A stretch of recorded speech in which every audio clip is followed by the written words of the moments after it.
वर्णिवेशरमणीयदर्शनम् मन्दहासरुचिराननम्बुजम् पूजितं सुरनरोत्तमेर्मुदा धर्मनन्दनमहं विचिन्तये। गुरुर्ब्रह्मा गुरुर्विष्णु गुरुर्देवो महेश्वर गुरुः साक्षात् परं ब्रह्म तस्मै श्री गुरुवे नमः। ओम अवतारिणी श्री स्वामिनारायणाय नमो नमः। श्री घनश्यामाय नीलकंठाय सहजानंदाय च नमो नमः। हरि कृष्णाय परम ब्रह्मणे च नमो नमः। श्री सद्गुरु चरण कमलेभ्यो नमो नमः। बोलो श्री स्वामीनारायण भगवाननी जय। श्री ठाकुर जी महाराजनी जय। श्री हरि कृष्ण महाराजनी जय। श्री घनश्याम महाराजनी जय। श्री सद्गुरुदेवनी जय। श्री 500 परमहंसनी जय। जय श्री स्वामीनारायण। श्री पुरुषोत्तम चरित्र ग्रंथ अध्याय 37 कविश्वर दलपतराम लिखित आ ग्रंथ में दादा खाचर ने कथा संभळावता मुकुंद ब्रह्मचारी रामानंद स्वामी नो आख्यान कहे छे कि रामानंद स्वामी नानी वय में घरनो त्याग करी निकली गुजरातनी धरती पर तळाजा काशीराम नामना ब्राह्मण विद्वान ने मळीने विद्याभ्यास करी सद्गुरुनी शोधमां निकळ्या अने एमणे रेवताचळनी तळेटी गिरनारनी तळेटीमां आत्मानंद स्वामीनो जोग थई गयो। हवे आत्मानंद स्वामी केवा हता अने आत्मानंद स्वामीनी कथा अने रामानंद स्वामीनुं अधूरुं आख्यानथी 37मां अध्यायथी प्रारंभ करे छे। रामानंद स्वामीए श्रीरंग क्षेत्र में रामानुजाचार्य थकी वैष्णवी दीक्षा लीधी थी एनी कथा में आवशे। गये सुरामानंद गुरु श्रीरंगपुर साक्षात मिले सुरामानुज तिहा वर्णन करू सो बात। गुरुदेव रामानंद स्वामी श्रीरंगपुर में गया त्या तेमने साक्षात रामानुजाचार्यजी मळ्या। हवे ई बातनुं वर्णन विस्तार थी लखे छे। एक भूमिका बांधी। आत्मानंद मुनि विख्याता जिनको मानत है मुनि व्राता समाधि में रहवे सब जामा ब्रह्ममही आत्माया रामा। आत्मानंद मुनि बहु प्रसिद्ध सन्यासी हता।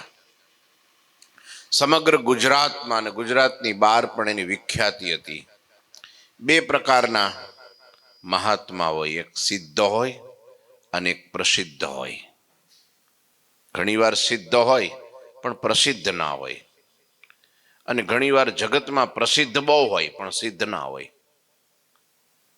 अत्यार तो मीडियानो जमानो एटले प्रसिद्ध बहु जल्दी थई जाय पण अंदर खाने 6 महीना भेगा रह्यो तो सिद्ध प्रसिद्धनी खबर पड़े। जगत में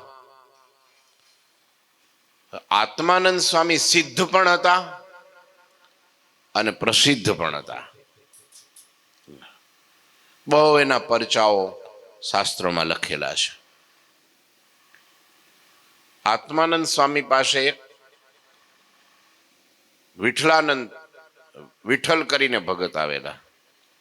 નાનો એવો છોકરો જન્મીને 6 મહિનાનો નહીં હોય. સ્વામી, આ છોકરાની માં છે ને દેહ મેલી ગઈ છે અને છોકરો નાનો છે અને હવે એને દૂધપાન કરાવ્યા વગર, સ્તનપાન કર્યા વગર આ જીવે એમ નથી. હજી ખાતા શીખ્યો નથી અને માં ઓફ થઈ ગઈ છે, ધામમાં વહી ગઈ છે. હવે આનું શું કરવું સ્વામી? અને માં વગર ધવરાવે કોણ? એ વખતે આત્માનંદ સ્વામીએ કીધું કે વિઠ્ઠલ, તું ધવરાય ને. શું કીધું? તું ધવરાય ને. પણ સ્વામી શું વાત કરો છો તમે? તો કે હા, સ્તનપાન કરાય, તારા સ્તનમાં દૂધ આવશે, જા. એના બાપે છોકરાને ધવરાઈને મોટો કર્યો. બોલો, આ આત્માનંદ સ્વામી હતા, ત્રિકાળ જ્ઞાની હતા. આસોદર કે ક્યાંક ગામમાંથી નીકળ્યા સ્વામી અને ત્યાં સીમાડામાં શિશોડો ચાલતો હતો. સમજ્યા?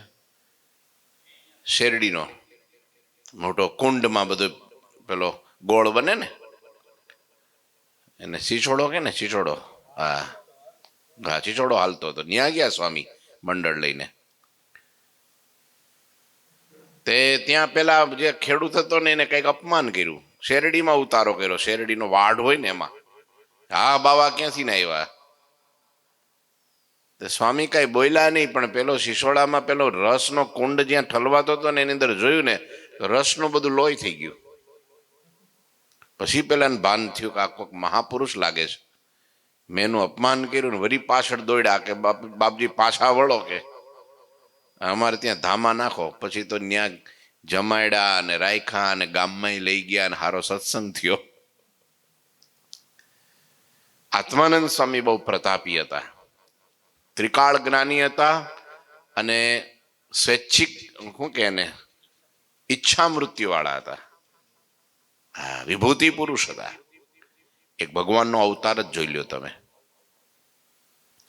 એવા આત્માનંદ મુનિ ઘણા પ્રસિદ્ધ સંન્યાસી, તેમને ઘણા બધા મુનિઓ માનતા હતા. મોટા મોટા સાધુ સંતો પણ એમને, મોટા મોટા મઠાધીશો પણ એને, મોટા સંન્યાસીઓ એને આદર આપતા હતા, જાણતા હતા એના પ્રતાપને. મૂળગારિયાધરના વિશ્વંભર ભટ્ટ એની કથા બહુ વિસ્તારથી લખી છે. હરિલામૃતમાં આખો અધ્યાય લખ્યો છે. આખો દિવસ બ્રહ્મ સમાધિમાં રહેતા હતા. પાછા 3 શરીરથી પર કોઈને કાપી નાખે, ગાળો દે, માર મારે, કંઈ પણ કરે, કંઈ અપમાન કરે તો એને ફેર ન પડે. અને બહુ વખાણ કરે ને હાથી ઉપર ચડાવે ને ગમે એટલું સન્માન કરે તો એને ફેર નહીં. એવા બ્રહ્મ સમાધિમાં રહેતા હતા. તેમનો આત્મા નિરાકાર બ્રહ્મમાં આરામ અનુભવતો હતો. ભગવાનના 2 સ્વરૂપ છે, એક સાકાર અને બીજો નિરાકાર. સાકાર ભગવાન પહેલેથી જ સાકાર જ હતા, સાકાર જ છે અને સાકાર જ રહેશે. પણ દરેક જીવ પ્રાણી માત્રના હૃદયમાં પરમાત્મા નિરાકાર સ્વરૂપે એટલે કે અંતર્યામી સ્વરૂપે રહ્યા છે. જીવ પ્રત્યે જીવ નિરાકાર છે, જીવ સાકાર નથી. આ શરીર દેખાય એ કાંઈ જીવ નથી, એ તો ખોળિયું છે ખાલી. અંદર બેઠેલું જે સ્પિરિટ, જેને સોલ, જેને એનર્જી, એ જે છે ને એ આત્મા છે. કાનથી નથી સંભળાતું, અંદર આત્માની શક્તિ છે એનાથી સંભળાય છે. આત્મા તેજસ્વી છે. આત્મા અજર છે, અમર છે, અવિનાશી છે, અખંડ છે, અચ્યુત છે, શાશ્વત છે, બહુ પુરાણો છે, અનાદિનો છે. આત્મા કોઈ જન્મ આવ્યો એવું નથી. આત્મા પહેલે જ્યારથી ભગવાન છે ત્યારથી આત્મા છે. ખોડિયું બદલા કરે, જેમ જૂના કપડા થાય એટલે નવા પહેર લઈએ ને, એમ આત્મા છે એ નવું ખોડિયું ગોતી લે એના કર્મ પ્રમાણે, એની ઈચ્છા પ્રમાણે, એની આસક્તિ પ્રમાણે. તો એવો જે આત્મા એની અંદર પરમાત્મા રહેલા છે, એ નિરાકાર સ્વરૂપે રહ્યા છે, એટલે કે અંતર્યામી શક્તિએ કરી રહ્યા છે. તોય પણ મહારાજે વચનામૃતમાં એમ કીધું કે ભલે નિરાકાર સ્વરૂપે રહ્યા હોય તો પણ એને સાકાર જેવા સમજવા, કેમ કે એનું ફળ સાકાર છે, એનું ક્રિયા છે એ સાકાર જેવી છે, માટે એને સાકાર સમજવા. ભગવાન કદી નિરાકાર હતા નહીં, હશે નહીં અને છે નહીં, પણ એની શક્તિ જે છે ને, જેમ સૂર્ય છે એ સૂર્યમંડળમાં સાકાર સ્વરૂપે છે, પણ એના કિરણો દ્વારા એ નિરાકાર છે. અત્યારે પ્રકાશ દેખાય છે ને, અત્યારે જ્યાં પણ પ્રકાશ દેખાય છે એ સૂર્યને લઈને છે. અગ્નિદેવ એના લોકમાં સાકાર છે, દેવલોકની અંદર માણસ જેવી આકૃતિ છે, પણ અગ્નિ રૂપે નિરાકાર છે, એનો કોઈ આકાર નહીં. વરુણ દેવ તો કે એના દેવલોકની અંદર સાકાર છે, મનુષ્ય જેવા છે, પણ એનું કાર્ય પાણી એ નિરાકાર છે. એનું કોઈ શેપ લાગે, પાણી જેમાં નાખો એમાં ઢળી જાય. એમ ભગવાન સાકાર છે, પણ ભગવાનની શક્તિ દ્વારા જ્યાં જ્યાં અત્યારે થઈ રહ્યું છે એ ભગવાનથી થાય છે, કારણ કે ભગવાનનો એમાં પ્રવેશ છે. એ નિરાકાર છે, દેખાતા નથી. પણ એનો અર્થ એવો નથી કે નિરાકાર દેખાતા નથી એટલે છે જ નહીં. હવા ક્યાં દેખાય છે? હવા દેખાતી નથી, પણ છે કે નહીં, અનુભવ થાય છે ને. હા, અત્યારે નહીં થતા હોય, પંખો બંધ છે ને એટલે ગરમી થાય છે, થોડી થોડી નહીં, મને થાય છે એટલે કહું છું. દાદા ઊભા કર્યા ખરા હો, એટલે હવે અનુભવ થાય, જોજો તમને. દેખાય નહીં પણ અનુભવ થાય, મારું છે કંઈક, દેખાય નહીં એટલે એનો અર્થ એ નથી કે નથી દેખાતું તો પણ હોય, સમજ્યા? નથી દેખાતું તો પણ. હું તમને કહું મધપૂડો છે, મધપૂડો શેમાંથી બને? હા, ફૂલોના રસમાંથી. હમણાં તો અહીંયા બાજુમાં વેલોમાં બહુ માખીઓ આવી છે, અરે જબરજસ્ત ફૂલ આવ્યા છે ને, એટલે આવી છે બહુ માખીઓ. એ રસ લેવા આવે, પણ ફૂલ ઉપર માખી બેહે, એની ઉપરથી રસ લઈ લે. ફૂલમાંથી કઈ ઓછું દેખાય છે? તેમાંથી લઈ તો લે છે ને, તો ઓછું થાય છે.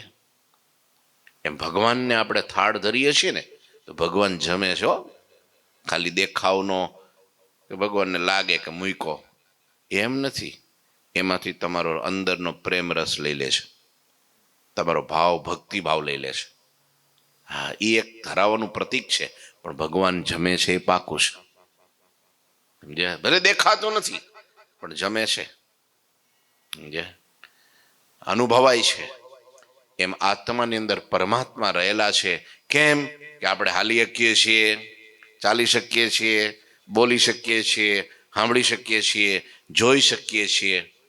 તો એમ થાય એ તો આપણો જીવ છે, એટલે શું? આપણો જીવ છે એટલે આપણે આ બધું કરી શકીએ છીએ. જો આપણા શરીરમાં જીવ ન હોય, સાંભળજો, તો આપણે કઈ કરી શકીએ? તોય કરી શકીએ, બોલો કેમ? વિરાટ નારાયણ જેને સૃષ્ટિનું સર્જન કર્યું, એમાં 24 તત્વો એનો જીવ હતો ને, તો એ વચનામૃતમાં અને ભાગવતમાં એમ કીધું કે વિરાટ કાંઈ નહોતા કરી શકતા, કોઈ ક્રિયા કરવા માટે સમર્થ નહોતા.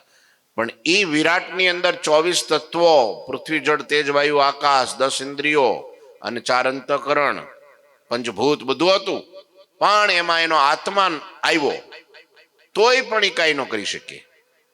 પણ જ્યારે આત્માની અંદર પરમાત્માએ પ્રવેશ કર્યો, પરમપિતા પરમેશ્વર જે અનાદિ શ્રી કૃષ્ણ વાસુદેવ, એણે જ્યારે પ્રવેશ કર્યો ત્યારે એ વિરાટનો આખો દેહ ખડબડ્યો, અને આખો એની નાભીમાંથી બ્રહ્મા થયા, ભાલમાંથી શિવ થયા, હૃદયમાંથી વિષ્ણુ થયા. ત્રણેયને કાર્ય સોંપ્યું, ઉત્પત્તિ સ્થિતિ ને પ્રલય.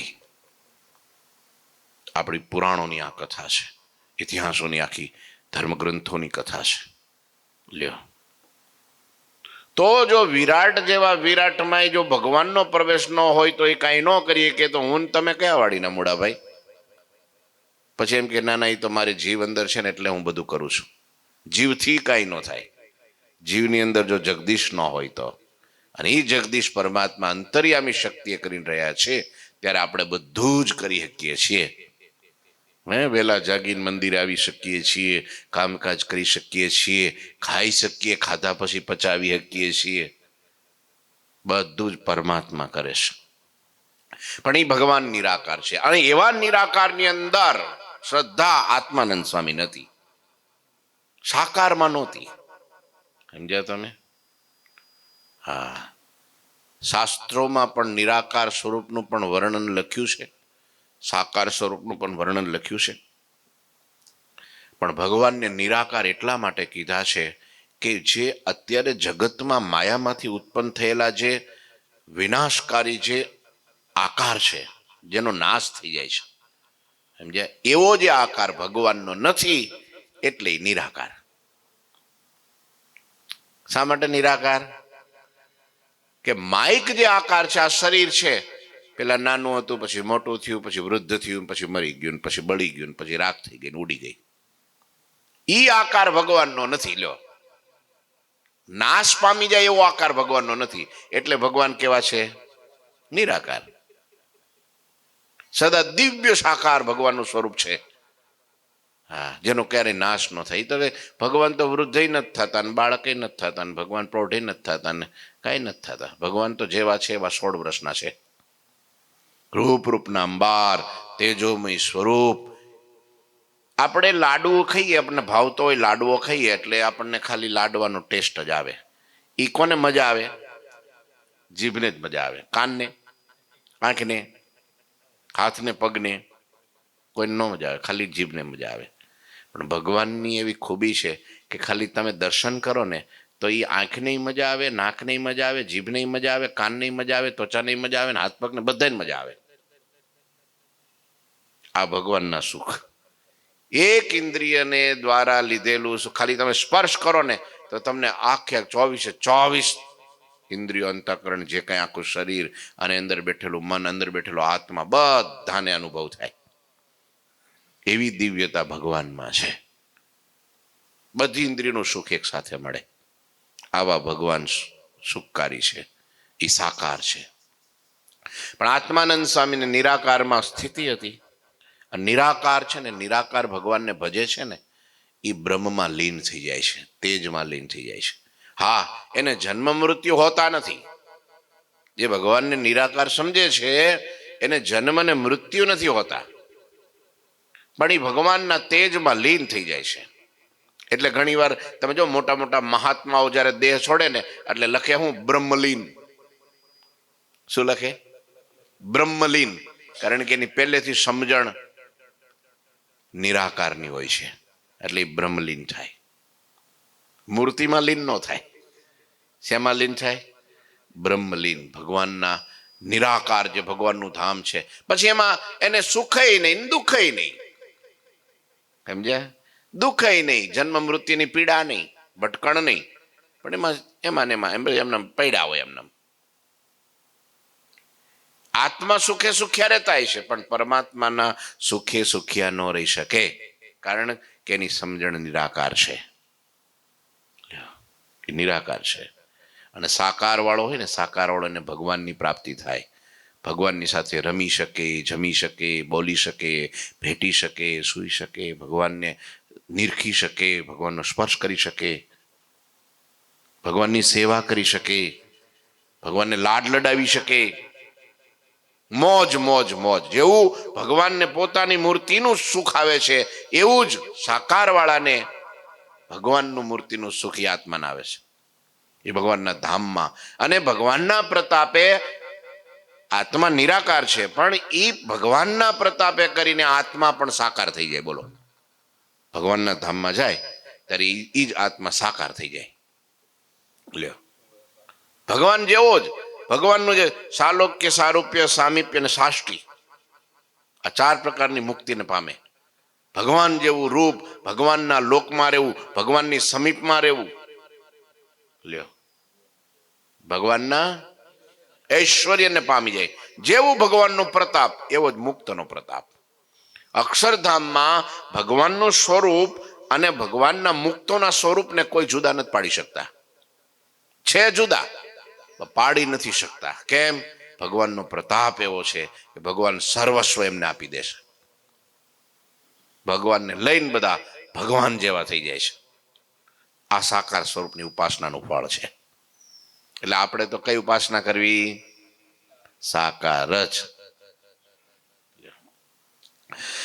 ચિરકાલ લો નિજ તનુ ધરનો, અલ્પકાલ में त्याग ही करनो, सो सब कला जानी है आपे, जोग सिद्ध निज गुरु प्रतापे.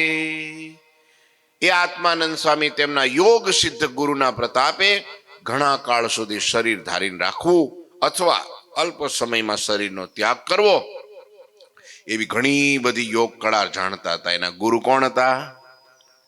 ગોપાળ યોગી, મહાપ્રતાપી. હા, યોગીઓમાં શ્રેષ્ઠ યોગીશ્વર કહેવાતા એ ગોપાળ યોગીના શિષ્ય આત્માનંદ સ્વામી. એટલે પોતાના ગુરુના પ્રતાપે કયું મૃત્યુ હતું? ઈચ્છા મૃત્યુ. ધારે ત્યારે શરીરને છોડી શકે અને ધારે ત્યાં સુધી શરીરને ધારણ કરી શકે. આવા આત્માનંદ સ્વામી હતા. શિષ્ય વૃંદ કુજોગ શીખાયા. પોતે યોગી હતા, ગુરુ યોગી એટલે શિષ્ય યોગી, અને એના શિષ્ય પણ યોગી. શિષ્ય વૃંદ કો જોગ શીખાયા, સો પુનિ હે નિજ સંગ સુહાયા. શ્રી રામે તિન સમીપ જાઈ, નમસ્કાર કિય શિષ્ય કો નમાઈ. આત્માનંદ સ્વામીનો પ્રતાપ સાંભળીને શ્રી રામ દોડતા દોડતા આત્માનંદ સ્વામી પાસે ગયા. પોતાના શિષ્ય મંડળને યોગ શીખવ્યો તેમ તેમની સાથે હતું એવા જ એ આત્માનંદ સ્વામી સંન્યાસી પાસે જઈ રામે શીશ નમાવીને નમસ્કાર કર્યા. ગુરુ મહારાજ, હું તમારે શરણે આવ્યો છું. રેવતગીરી में एक मास रही सो आत्मानंदनी पास, सो सदगुरु को रीत निहारी, श्री रामे मन बात विचारी. હા, 1 મહિનો હારે રહ્યા ને પામી ગયા કે ઓહો આ મુનિ તો પહોંચેલા છે. આ કોઈ સામાન્ય સંત તો નથી. સંત સંત में भेद है. સમજ્યા? મહારાજે વચનાવૃતમાં કીધું બધાય સાધુને હરખા સમજે એ સત્સંગમાં હોવા છતાંય વિમુખ છે. અડધો વિમુખ, અડધામાં હું બાકી રે. એના કરતા હાવ નહીં હારો. એ અડધો મળધો કચુરીઓ નહીં હારો.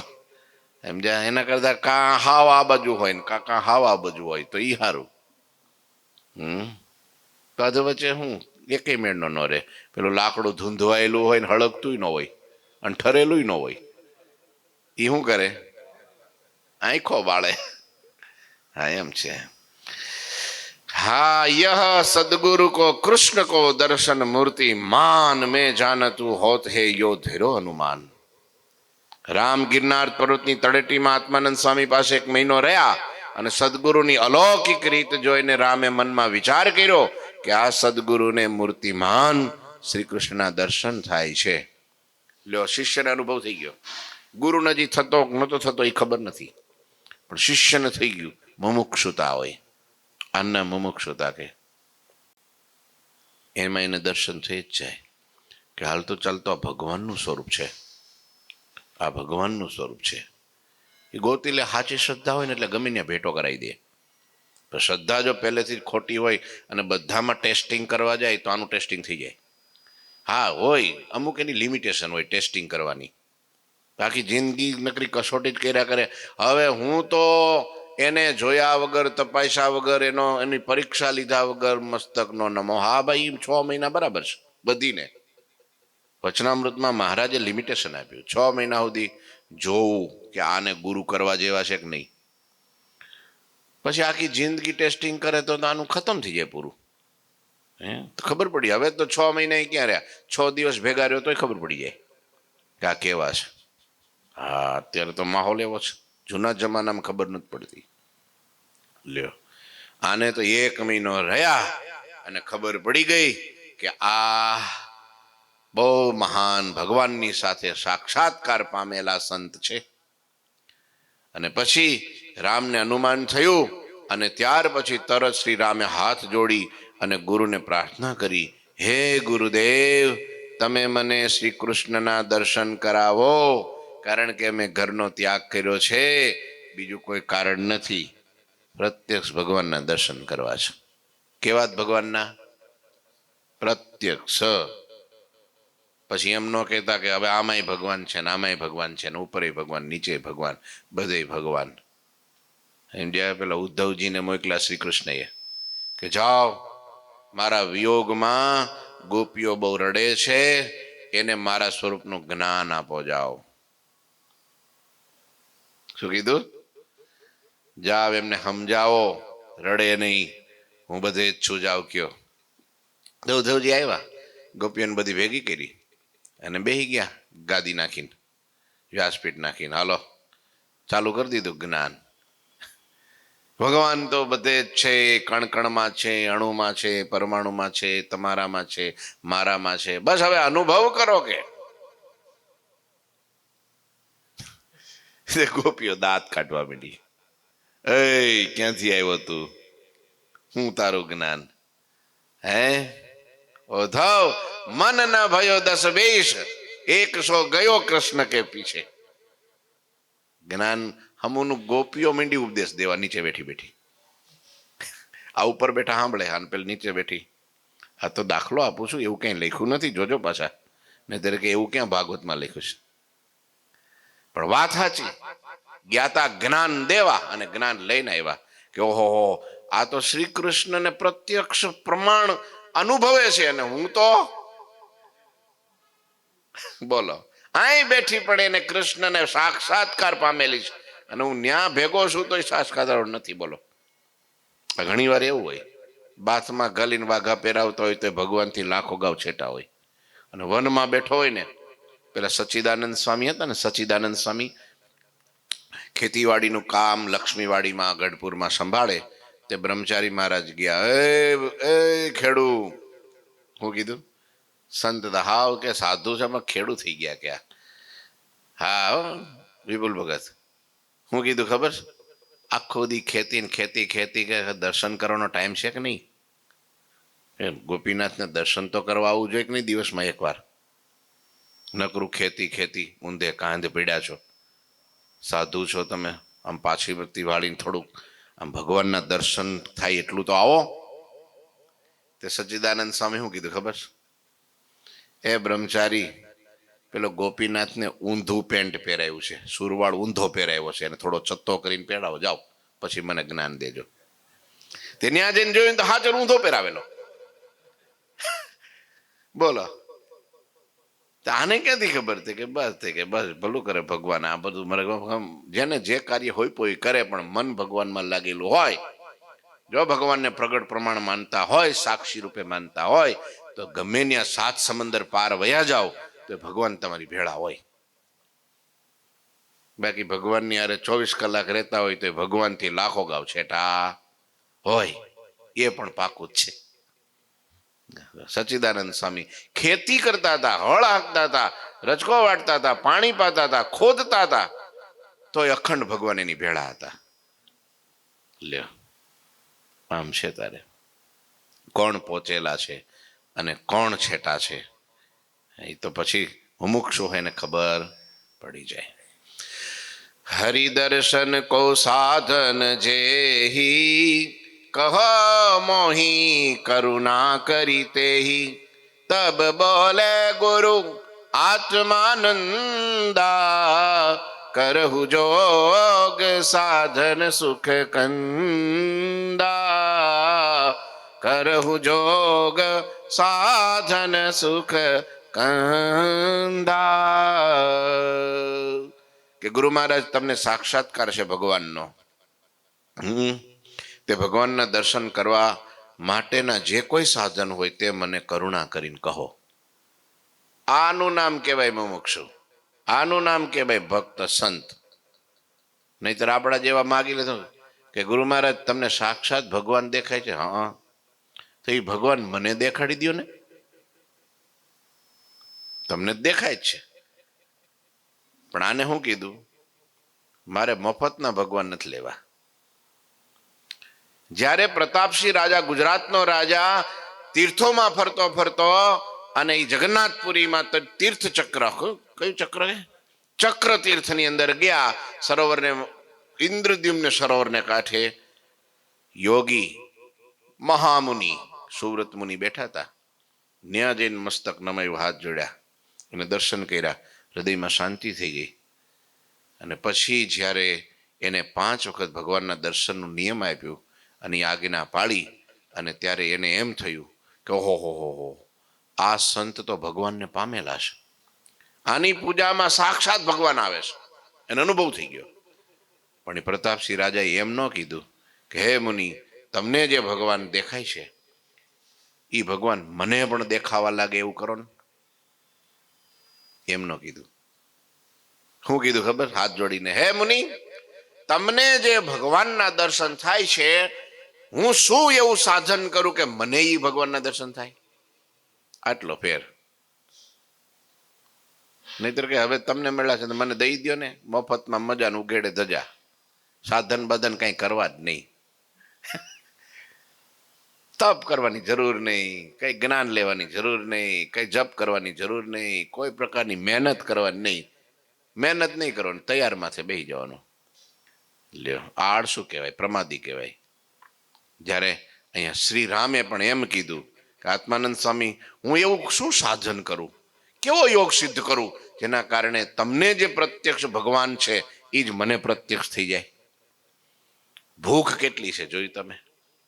હા, સાધનમાં કોઈ કમી નહીં રાખવું, પણ મને તમે રસ્તો બતાવો. સાધન તો જો તમારે જવું હોય ને, ખાલી ગુરુ તો આંગળી ચીંધે આ રસ્તે વયો જા. ચાલવું કોને પડે? હા, ચાલવું તો આપણે જ પડે. ગુરુ તો ખાલી રસ્તો બતાવે, જે સાધન તો આપણે જ કરવા પડે. ત્યારે પરમાત્મા જેમ ગુરુને દેખાય એમ આને પણ દેખાય. હા, મારે શું સાધન કરવું, કરુણા કરીને કરો ને. ત્યારે આત્માનંદ મુનિ બોલ્યા કે તે માટે તમે સુખદાયી યોગ સાધના કરો. લ્યો, યોગ સાધના કરો ને. યોગ બહુ જરૂરી છે અત્યારે. યોગ વિશે આવતીકાલે કથા કરીશ, ટાઈમ થઈ ગયો પૂરો. કારણ કે યોગ છે ને, બહુ અત્યારના જમાનામાં તો યોગ અતિ સુખદાયી છે. ભગવાનના ભક્ત માટે ને જગતના જીવ માટે હોય. જેને ભગવાન નથી ભજવા ને એ યોગ કરવા માંડ્યા છે. ગોરિયા યોગ કરવા માંડ્યા છે ને. હા, તમારે શરીરથી સ્વસ્થ રહેવું હોય, નિરોગી રહેવું હોય, પ્રસન્ન રહેવું હોય, હા, સુખી રહેવું હોય તો યોગ તો કરવા જ પડે. પ્રાણાયામ, યમ નિયમ આસન પ્રાણાયામ પ્રત્યાહાર ધ્યાન ધારણા ને સમાધિ, આ અષ્ટાંગ યોગ છે. ભલે સમાધિ ધારણાની બધું પછી, પણ પેલા યમ નિયમથી તો ચાલુ કરીએ. તો કાલે આપણે એના ઉપર થોડું વધારે વિવરણ સાંભળીશું. અત્યારે અહીંયા 9 ચોપાઈ 37મા અધ્યાયની 9 ચોપાઈ પૂરી થઈ. શ્રી ઠાકોરજી મહારાજની શ્રીપતિમ શ્રીધરમ સર્વદેવીશ્વરમ ભક્તિ ધર્માત્મજમ વાસુદેવમ હરે માધવમ કેશવમ કામદમ કારણમ સ્વામિનારાયણમ નીલકંઠમ ભજે. શ્રી ઠાકોરજી મહારાજની જય.